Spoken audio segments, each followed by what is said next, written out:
আপনারা দেখছেন স্কাই বার্তা নিউজ, খবর আপনাদের দেখাবো আমরা।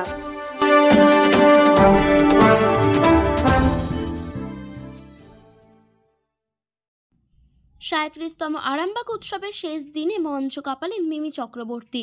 প্রতি বছরই আরামবাগ উৎসব বেশ ধুমধামের সাথেই পালিত হয়। এবছরও আরামবাগ উৎসব বেশ ধুমধামের সাথেই হয়।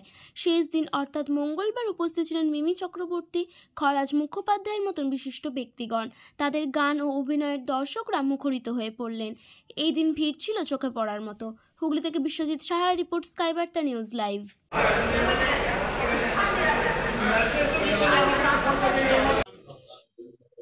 নতুন বছরে আরামবাগে আজকে একটা দুর্ঘটনা ঘটতে ঘটতে বেঁচে গেল, বেশ কিছু লোক আহত হয়েছে।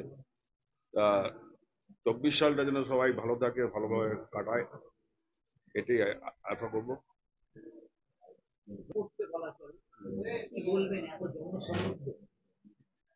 আমরা আর কি বলবো, স্থানীয় মানুষকে জিজ্ঞেস করুন তারা কি বলে।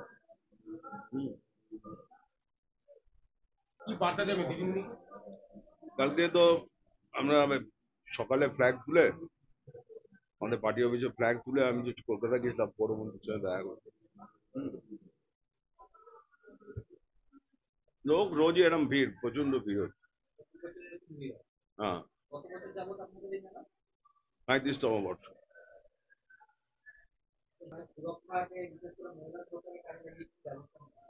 না, পুলিশ যথেষ্ট সক্রিয়, পুলিশ ভালো ব্যবস্থা নিয়েছে।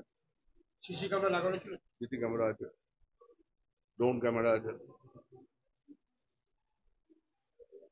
দেখুন, মেলার বিষয় তো যে এখানে আশপাশে গ্রামগুলো কোথাও মেলা হয় না, এখন মেলা প্রায় উঠে গেছে। আরামবাগ শহরের মধ্যে একটা মেলা হয়, বাইরে থেকে প্রচুর লোকজন আসে, সেই হিসেবে এখানে একটা মাহাত্ম্য তৈরি হয়ে গেছে। মানে সারা বছর একটা মানুষ অপেক্ষা করে থাকে যে মেলাটা কখন হবে।